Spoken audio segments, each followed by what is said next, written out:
자, 오늘 첫 번째 질문은 채무가 10억 가까이 되는데 9억 몇 천만 원인데 그래도 금지 명령이 나오는가?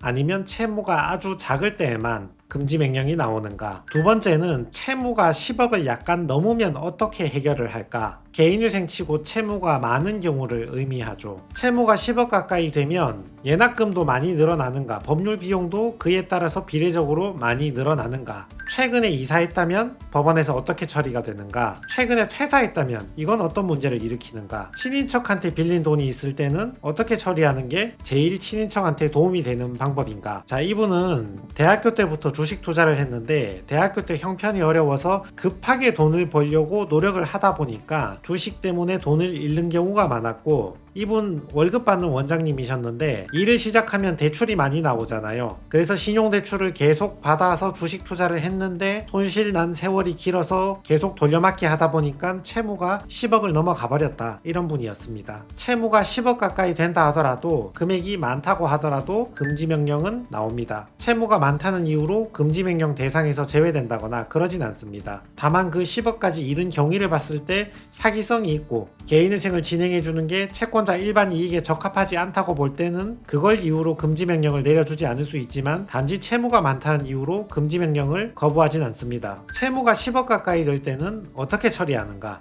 채무가 10억을 훌쩍 넘어서 20억이 된다, 그러면 파산을 하셔도 되고, 채무가 20억 가까이 되는데 나의 직업을 유지해야 된다, 나는 계속 의사로서 월급 받고 일해야 된다, 또는 내가 하는 개인 사업을 계속 영위해야 된다, 그런 사람들은 일반 회생을 할 수밖에 없죠. 예를 들어서 채무가 10억 9천이라면 9천만 원 정도는 개인이 알아서 변제하고 10억 밑으로 낮춰서 개인회생을 신청하는 게 더 나을 수도 있습니다. 왜냐하면 10억이 넘어가면 일반회생을 해야 되는데, 일반회생을 할 경우에는 채권자 동의가 필요하거든요. 동의를 받을 수 있다는 보장이 없기 때문에 10억이 살짝 넘는 사람은 마지막 재산을 팔아서 변제해서 10억 밑으로 낮추거나 가족 도움을 받아서 10억 밑으로 살짝 낮추는 게 더 나을 수도 있습니다. 친인척 개인 채무를 하나 빼는 것도 방법이 될 수 있고요. 민사 예납금 15만 원 나왔습니다. 똑같이 나왔죠. 법인회생, 일반회생 같은 경우는 채무 금액에 따라서 예납금이 기하급수적으로 늘어나거든요. 단계별로 500만 원, 1000만 원씩 늘어나는데, 개인회생은 그런 거 없이 채무 금액이 커도 예납금 15만 원에 진행하는 걸 볼 수 있습니다. 개인회생을 신청하면 계좌 내역을 당연히 소명을 해야 됩니다. 최근에 어디 은행에서 대출 500만 원을 받았는데 50만 원은 카드사에 카드 대금 냈고, 50만 원은 캐피탈에 채무 변제했고, 100만 원은 홍길동 씨한테 기존 채무 변제했다, 이런 식으로 사용한 금액을 다 정리했을 때 500만 원이 나와야 됩니다. 그러면 최근에 빌린 돈, 쓴 돈 500만 원 그대로 일치를 하는 거죠. 근데 어디에 썼는지 설명하지 못하는 돈이 있다거나 사치탕진으로 날린 돈이 있다면 청산가치에 반영을 시켜서 변제금을 더 내게 합니다. 신용카드 마찬가지입니다. 50만 원 이상 사용한 거 어디에 썼는지 방금과 같은 방식으로 설명을 해야 됩니다. 언제 얼마를 썼다, 어떤 용도로 썼다, 이렇게 사용한 금액을 쭉 합쳤을 때 내가 사용한 전체 카드 금액하고 일치를 해야 되고, 어디에 썼는지 설명 못하는 것은 청산가치에 반영해서 변제금이 높아지는 불이익을 받을 수 있습니다. 은행 계좌 내역 제출해야 되고, 이금융권하고 증권사에 있는 계좌 내역도 전부 다 제출을 해야 됩니다. 키움증권, NH증권에 있는 계좌 내역도 전부 제출을 해야 되고, 최근 1년 동안 입출금했던 내역들을 설명을 해야 됩니다. 현 주소지에 부동산 등기부를 내서 내 소유인지 아닌지 확인시키고, 내 소유가 아니라면 3개월간 월세를 냈을 거니까 얼마 냈는지 확인하기 위해서 출금 내역도 제출을 해야 됩니다. 그리고 전 주소지, 여러분 과거 주소 내역이 포함된 초본 내역을 제출하기 때문에 과거에 어디 살았는지 전 주소지가 나오거든요. 거기 이사 나왔다면 소유였는지 임대차였는지 밝히고, 소유인데 팔았으면 그 돈 어디에 썼는지, 임대차인데 종료하고 보증금을 돌려받았으면 그 돈 어디에 썼는지 소명을 해야 됩니다. 그리고 최근에 퇴직하신 분들이요, 퇴직금 받았으면 어디 썼는지 사용 내역도 제출을 해야 됩니다. 자, 이런 식으로 은행에서 거래 내역 출력해서 제출을 해야 됩니다. 부산은행 것도 제출을 했고요. 카드 사용 내역도 출력해서 제출을 합니다. 하나카드 내역도 제출을 했고요. 반환받은 보증금 어디 썼는지 설명하는 겁니다. 하나는 무상거주였으니까 돌려받을 게 없었고, 그 다음 살았던 건 월세집인데 보증금 1000만 원인데 돌려받아서 지금 사는 집에 보증금에 900만 원 넣었고 이사비용 80만 원 썼다, 이런 식으로 소명을 하는 것입니다. 퇴직금 받은 것도 설명을 해야 됩니다. 최근 1년 내에 퇴직하신 사람들은 퇴직금 1600만 원 받았는데 어디 썼는지 소명을 해야 됩니다.